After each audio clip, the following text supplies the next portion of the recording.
Hello everyone, welcome to exam forum के इस video में हम 25 मई 2020 से करंट अफेयर्स के क्वेश्चन डिस्कस करेंगे। और आज के इस वीडियो का जो पीडीएफ फाइल है आपको नीचे डिस्क्रिप्शन बॉक्स में मिल जाएगा, आप वहाँ से डाउनलोड कर सकते हैं। तो चलिए शुरू करते हैं अब आज का वीडियो। आज का पहला क्वेश्चन है, हाल ही में दुनिया की सर्वाधिक कमाई करने वाली महिला खिलाड़ी यानी कि महिला एथलीट कौन बन गई हैं? तो दुनिया में सबसे ज़्यादा कमाई करने वाली महिला खिलाड़ी बन गई हैं नाओमी ओसाका, यानी कि इस क्वेश्चन का सही आंसर है ए। आप ये जो फोटो में देख रहे हैं ये है नाओमी ओसाका, जो कि जापान देश से टेनिस खिलाड़ी हैं। ये जो रिपोर्ट है फोर्ब्स मैगजीन के अनुसार जारी की गई है। फोर्ब्स मैगजीन के अनुसार नाओमी ओसाका दुनिया की सबसे ज़्यादा कमाई करने वाली महिला एथलीट बन गई हैं। पिछले साल 2019 में इन्होंने 284 करोड़ रुपए कमाए थे, जबकि दूसरे स्थान पर हैं अमेरिका देश की टेनिस खिलाड़ी सेरेना विलियम्स। इन्होंने पिछले साल 2019 में 273 करोड़ रुपए कमाए थे। अब आपको कुछ टेनिस खिलाड़ियों के नाम याद रखना है। कहीं भी अगर क्वेश्चन खिलाड़ी से क्वेश्चन पूछा जाता है तो क्वेश्चन दो प्रकार से पूछा जाता है। या तो क्वेश्चन पूछा जाता है दिया हुआ खिलाड़ी किस देश से है, अगर भारत से है तो भारत के किस राज्य से है। या फिर क्वेश्चन पूछा जाता है दिया हुआ खिलाड़ी किस खेल से संबंधित है।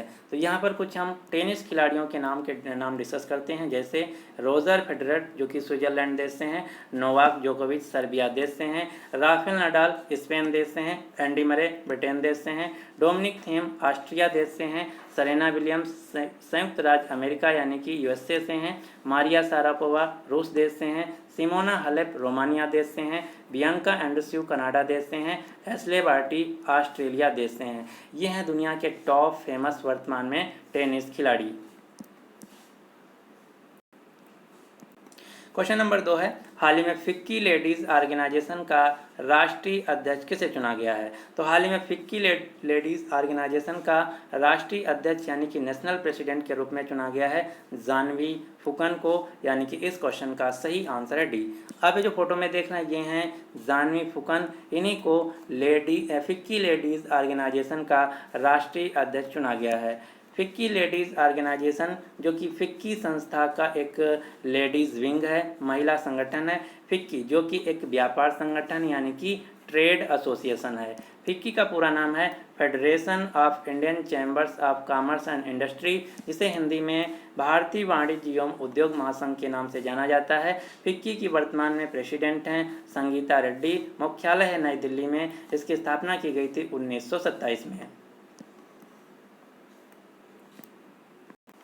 क्वेश्चन नंबर 3 है, हाल ही में ऑर्डर मी मोबाइल ऐप को किस कंपनी के द्वारा लॉन्च किया गया है? तो हाल ही में ऑर्डर मी नाम का जो मोबाइल एप्लीकेशन है इसको लॉन्च किया गया है पतंजलि कंपनी के द्वारा, यानी कि इस क्वेश्चन का सही आंसर है सी।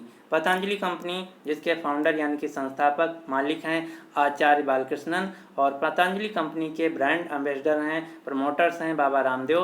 पतंजलि कंपनी का मुख्यालय है उत्तराखंड के हरिद्वार शहर में। लेकिन यहाँ पर एक बात का आपको ध्यान देना है, बहुत से लोग ये नहीं जानते हैं कि जो पतंजलि कंपनी है इसका मालिक कौन है। बहुत से लोगों को पता है कि जो पतंजलि कंपनी है इसके मालिक हैं बाबा रामदेव, जो कि गलत है। बाबा रामदेव सिर्फ इसके प्रमोटर्स हैं यानी कि ब्रांड एम्बेसडर हैं। पतंजलि कंपनी के मालिक हैं, फाउंडर हैं, संस्थापक हैं आचार्य बालकृष्णन। क्वेश्चन नंबर 4 है, हाल ही में हरित ऊर्जा उपकरणों के आयात पर शुल्क कितने प्रतिशत की वृद्धि कर दी गई है? तो हाल ही में हरित ऊर्जा उपकरण यानी कि ग्रीन एनर्जी इक्विपमेंट पर 20% की वृद्धि कर दी गई है, यानी कि इस क्वेश्चन का सही आंसर है सी। इसका मतलब ये हुआ, अगर कोई विदेशी कंपनी भारत को अपना कोई ग्रीन एनर्जी इक्विपमेंट बेचती है तो उसको 20% एक्स्ट्रा शुल्क देना होगा। ऐसा क्यों किया गया? इसका कारण ये है, इसका उद्देश्य ये है, सरकार का कहना है कि जो ग्रीन एनर्जी इक्विपमेंट हैं इनका ज़्यादा से ज़्यादा मैन्युफैक्चरिंग भारत में हो और ज़्यादा से ज़्यादा इनका जो उपयोग है स्वदेशी इक्विपमेंट का हो। इसीलिए इन पर जो इम्पोर्ट ड्यूटी है, आयात टैक्स है, इसको 20% बढ़ा दिया गया है। ये जो आयात टैक्स है ये बढ़ाया गया है भारत की वित्त मंत्री निर्मला सीतारमण के द्वारा।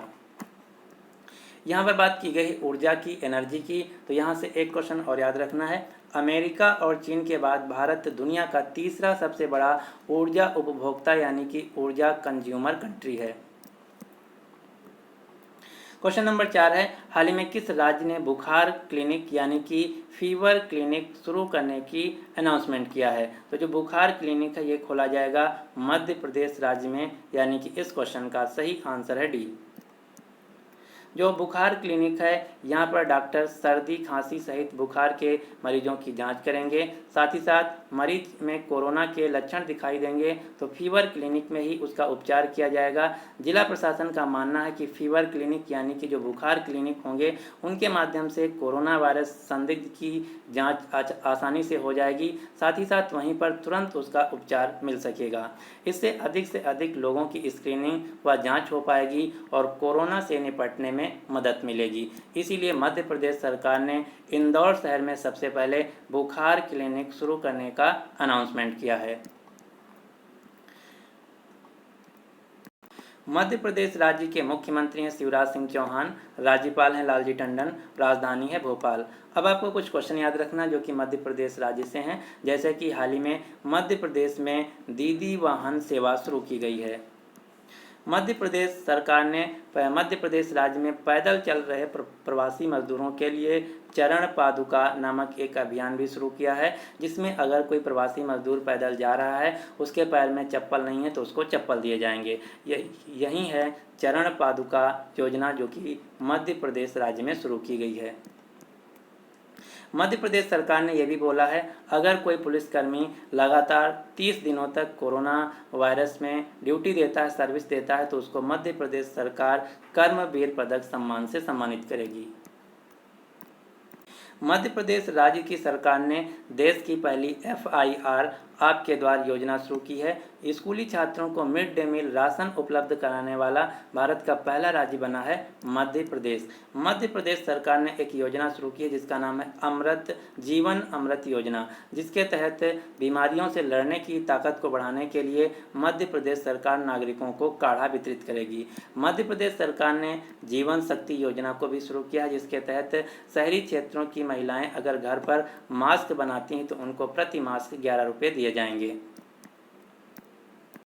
मध्य प्रदेश जो राज्य है भारत का सबसे ज़्यादा फॉरेस्ट कवर वाला राज्य है। मध्य प्रदेश राज्य में ही सबसे ज़्यादा भारत के टाइगर यानी कि बाघ पाए जाते हैं। ये है जो रिपोर्ट बाघ जनगणना 2019 के अनुसार है।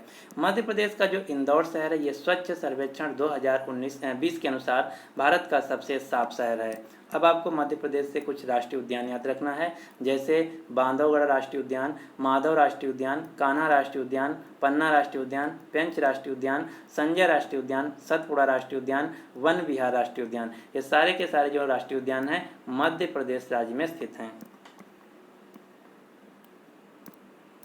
क्वेश्चन नंबर 5 है, हाल ही में विश्व कछुआ दिवस यानी कि वर्ल्ड टर्टल डे कब मनाया गया है? तो जो विश्व कछुआ दिवस है ये हर साल मनाया जाता है 23 मई को, यानी कि इस क्वेश्चन का सही आंसर है ए।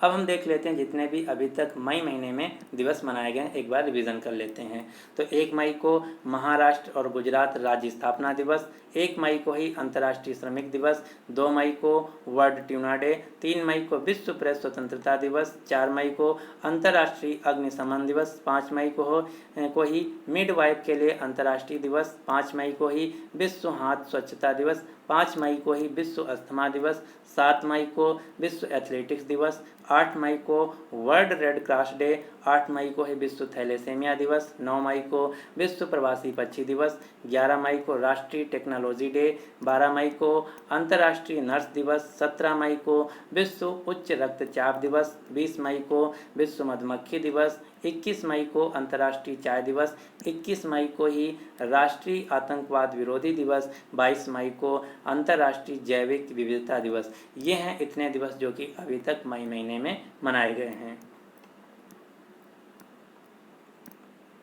क्वेश्चन नंबर 6 है, हाल ही में दुनिया का दूसरा सबसे बड़ा PPE किट निर्माता देश कौन बन गया है? तो हाल ही में भारत के स्वास्थ्य मंत्रालय के अनुसार जारी स्वास्थ्य मंत्रालय द्वारा जारी रिपोर्ट्स के अनुसार दुनिया का दूसरा सबसे बड़ा PPE के किट निर्माता देश बन गया है भारत। पहला है चीन और दूसरा हो गया है अब भारत।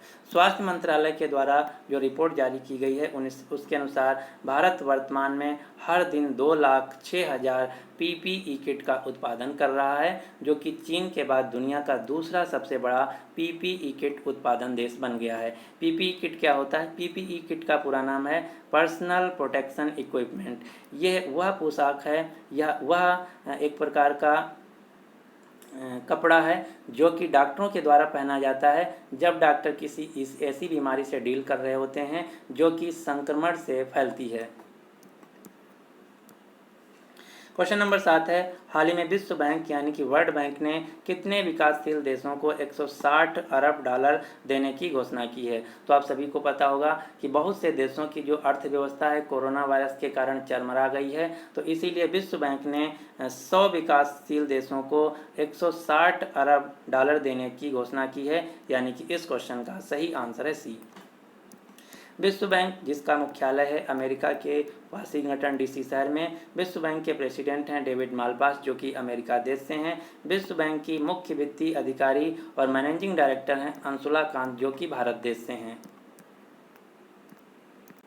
हाल ही में वर्ल्ड बैंक ग्रुप ने अपना उपाध्यक्ष यानी कि वाइस प्रेसिडेंट और मुख्य अर्थशास्त्री चीफ इकोनॉमिस्ट के रूप में नियुक्त किया है कार्मेन रेनहार्ट को जो कि क्यूबा देश से हैं। यहाँ पर बात की गई है वर्ल्ड बैंक ग्रुप। जो विश्व बैंक ग्रुप है ये 5 संस्थाओं को मिला के कहा जाता है। ये 5 संस्थाएं कौन कौन सी हैं?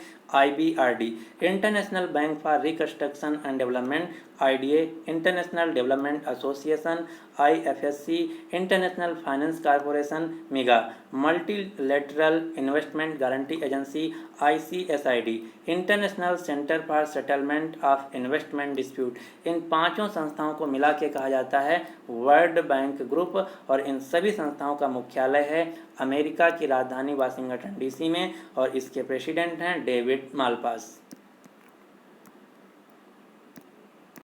क्वेश्चन नंबर 9 है, साई इंग वेन किस देश के राष्ट्रपति के तौर पर दूसरी बार शपथ ली है? तो साई इंग वेन जो कि ताइवान देश के राष्ट्रपति के तौर पर हाल ही में दूसरी बार शपथ ली है, यानी कि इस क्वेश्चन का सही आंसर है ए।